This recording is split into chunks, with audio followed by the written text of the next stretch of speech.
So today we return to the wilds of TikTok to check in on their dating advice. There are apparently a bunch of TikTokers who have deemed themselves worthy and qualified to dispense dating and relationship advice to the hapless people who use that app.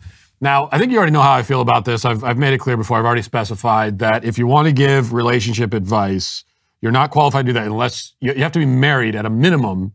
And if you're married and you want to give marriage advice to other married people, then you have to have a good number of years and a few kids on your resume also. But if you aren't married at all, then you haven't beaten the dating game yet, right? You haven't completed it. You haven't cracked the code. So why would anyone listen to you? It's like if you're giving advice on how to climb a mountain, but you can barely make it up a flight of steps without getting winded or breaking your ankle or something. It's like, why would I go to you for advice on this? Now, I'm guessing that most, if not all, of the advice on TikTok is from people who do not pass this test, but we'll check it out anyway, and let's start with this. So you're talking to a new guy and he asks you, so what is it that you look for in a guy? Like, what kind of qualities do you like in a man? Let me tell you why you should never answer that question up front. First of all, the only reason a guy's going to ask you that question is that he can find the fastest way to get you hooked. Because if he knows what you want, he's just going to be that person. Even if that's not an accurate reflection of who he really is, he's going to put up that front because he knows that's what you want.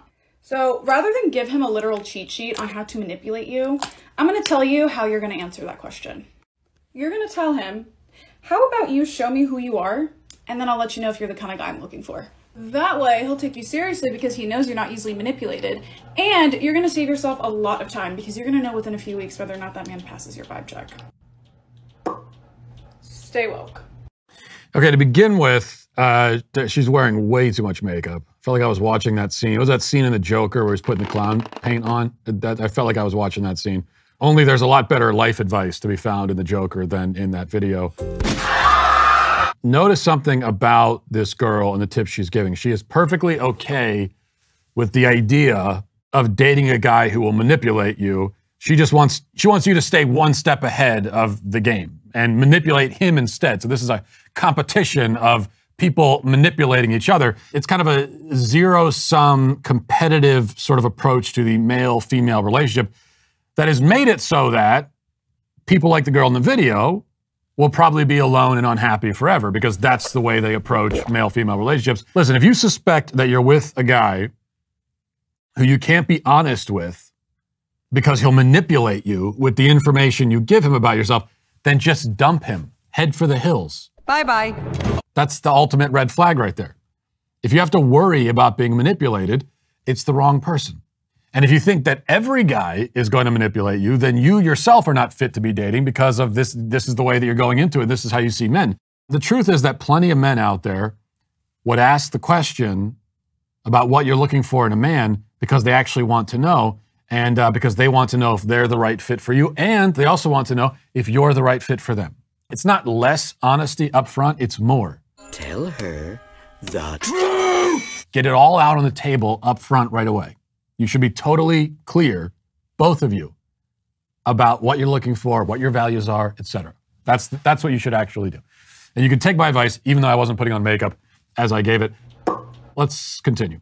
If you want someone to like you more, there are some really specific psychological things you can do that can actually make a world of difference. As a relationship therapist, I've literally spent my career studying the art of attraction and human psychology, so I know that these things work. The first thing you're gonna do is take advantage of the reciprocal liking concept. When you see them in person, you are gonna act so genuinely excited. Oh my God, I'm so excited to see you and catch up on all the things we talked about last time. You're probably thinking, but Kimberly, like, shouldn't I be playing it cool? Like, shouldn't I be waiting for them to come and talk to me? And the answer is absolutely not. And you paint with all the colors of the wind. You're gonna treat them like you have a very special connection. And this is because our brains are psychologically primed to like people more when we know that they like us and think we're a good person. This isn't even a flirty thing at all. This is literally that they feel safe and seen with you and they know that you see the absolute best in them. Next thing you're gonna do, in your conversation, you are going to point out something that is similar about both of you. Oh my gosh, I can't believe we both have a sister. Oh, wow. The human brain does unconsciously choose people who we view as similar to us. Next thing, when people, especially men, see bare skin, they get aroused. I hate to admit it, but the sundress phenomenon is a real thing. There is a reason why guys like these so much. Your comfort is key when it comes to dressing in front of anybody, but if you want to play it psychologically, it will not hurt you to show a little bit of their skin. Finally, this is the kicker. If you are not in a relationship, you're going to make sure that you give other guys the time of day. This brings out a protective instinct in guys and is usually the exact moment they decide to lock it down. I mean, seriously, what is with the makeup thing? I don't understand. Why would you record a video while you're putting makeup on? Like, it would never occur to me to whip out my phone and take a selfie video while I'm getting ready in the morning and putting makeup on. I've never been brushing my teeth and said to myself, you know, oh, this would be great content. Anyway, this woman has spent her career, studying the art of attraction, which means that she's been studying it for about 12 days because she looks to be about 19 years old, and she's telling us about what she's learned in her long career. And the super secret psychological insights she's giving us are as follows, if I remember them. This again, she went to school for this, she studied it, she's an expert, she's getting advice, she's putting her makeup on, and this is what she tells us. People like it when you show interest in them, and they like it when you have things in common. And then the big one, the big secret, nobody could have known this without studying relationships in school first. You got to go to college, pay $100,000, spend 4 years studying it, read a bunch of books. And after that, then you will know that men like it when women have less clothing on. No way! That's psychological. People don't know that. So men, did you know this? Heterosexual men are attracted to the female form. What knockers? That's $100,000 worth of education that tells you that. So that's what you call it, the sundress phenomenon. Yeah, that phenomenon you heard about where men like to see women in short skirts. It's true. Do you think mini skirts are in good taste? On you, I think they are. The rumors are all true, okay? Her counseling degree confirms it. All right, let's watch the next one. All right, I told you guys to stop giving such a big and you guys responded. You were like, cool, but like, how do I do that? This is my best advice to you. Start thinking like the man that you are or talking to, okay? When you are able to do this and you are able to start visualizing the relationship for what he sees it as, the game is changed. And this is what I mean. When you go hook up with this man, stop thinking of it as a little date night, a little snuggle, that okay? He is seeing it as a hookup. So when you go hook up, you need to see it as sex and you're out. Your shift is over, baby, you're gone. Because that is what he sees it as, genuinely.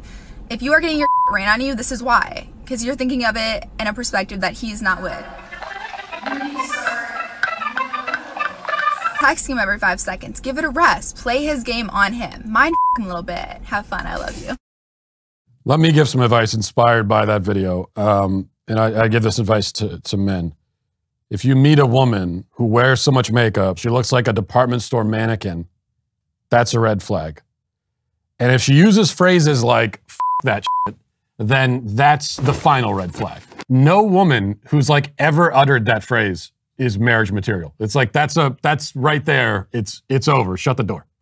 Of course, though, in acting and speaking like a teenage boy, she's only following her own advice. She advises women that some men are only in it for sex, and I think we got to go back and check with the counselor with the college degree first to verify that. I'm not sure. They get aroused. But the claim here is that there are some men who are just interested in the sex, and that's what she says. And you know, these men, they don't care about you personally, and they don't want anything deeper out of relationships or out of life probably.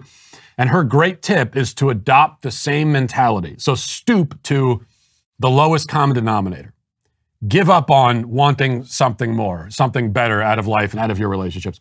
As the man descends into selfishness, nihilism, emptiness, superficiality, descend with him. And then at the end, you'll both be equally alone and miserable.